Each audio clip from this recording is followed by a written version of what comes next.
Hey everyone, Brian here at Watch Complications. No intro today, just kind of straight to the point. I did a video a long time ago on using this particular tool. This is the Bergeon 30209. It's to help extract screws from plates and movements. And it's a tool that I don't use that often. There's just been a few occasions where there's been a screw that's shaved off in the movement and need to extract it because I want to reuse that plate or reuse the movement. This is a situation where we've got a Miyota movement here and doing a repair, and could do a full-on movement swap, but the movement's still good. It's keeping good time, so I just need to extract one of the screws, and the screw in question is right here. It's a case clamp screw. So when a movement goes into a case, a lot of times there's two screws and clamps that go down to hold the movement in place inside the case so it doesn't shake about. There are other things helping hold the movement in place, like from the front side, you've got the hands on the pins, you've got pressure from a movement holder, those kind of things. But case clamps are used often as well in a case that doesn't have a movement holder. So now in the old video, I was in my basement, very beginning of the channel, real kind of slow and tedious. And I had no idea what I was doing with filming and sound and all these other things. So this is just a quick to the point video on showing using this pretty cool tool. So if you ever need to extract screws, now this is not a cheap tool, by the way. These are, one, they're hard to find, but two, if you can find one, they're expensive. So I bought this tool off of eBay years ago. It's because it didn't come with any of the broaches and no box, anything. It's just the tool. And I'm like, you know what? I can get the broaches off Esslinger. They actually are pretty cheap. I think they were like somewhere between 15 and 20 bucks for the broaches. Those are the ends that will stick against the ends of the screw. This unscrews and you can take this in and out, change sides. And just to give you, again, a little bit more of context of what these look like, you can kind of see the teeth on the end of that. So it can grip the end of the thing to be extracted. And this side screws all the way down, and then you just rotate the thing around it, the plate, the movement. Like here I've got the whole movement, and I'll just rotate the entire thing, and it will slowly unwind what's left of the screw. The top of the screw is gone.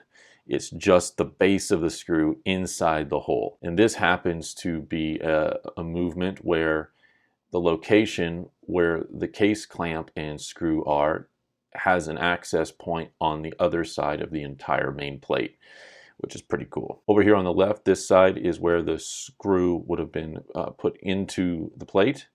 The case clamp, everything here is on top. And then on the right, well, my right, this is the underneath of the plate. And I'll show you what the hole looks like whenever I've got this out. So what I'm gonna do here is rotate this around. And that clank you hear when it comes around is just the rotor hitting the broach on this side. Nothing crazy, it's not bad. Nothing bad's happening here, okay? Just gotta be careful where you touch and grasp the movement as it's rotating around. And what will happen is the screw will slowly be extracted out this side. And perhaps you can see it there. See how that screw's starting to come out? You can see the end of the broach. It's really, really tiny. I hope I can minimize the shaking on this. You can see there's a little gap where the broach ends and the screw starts. And then eventually it'll get to a point where I can see enough of the screw and extract it the rest of the way on my own. I'm gonna unscrew this, and you'll be able to see what this looks like in a moment. I'll take the movement out, and you can see the little nub of the screw, the base of it fell out as I detached it from the tool. You can see where the case clamp was and that the screw's been extracted. You can see through the whole thing. So you gotta change the color black, pink, see? No screw there anymore. So if we flip it over, here is the other end of the hole, right there. You can kind of see the color change as I move the glove between there and the black. So it's just a really cool, handy tool that sometimes will really help extracting screws. Like there's all kinds of ways you'll read about online for like using some chemical solutions to eat the screw away, but then you've got to worry about different components on the movement and et cetera, et cetera. It's just not fun. So there it is. I have a short about not over tightening screws. That's what leads to these things being sheared off. One can be quality, but the other is just simply over tightened. So the Bergeon 3209, great tool if you're going to do any sort of serious watchmaking. One of the things I do is watch repair, and sometimes you want to restore the movement. A lot of these movements, if something else goes bad on a movement like this Miyota, it's really just lower cost to swap out with a new movement. It's not worth most repairs. If it's just a simple screw extraction, then it might make sense to do what we're doing in this video.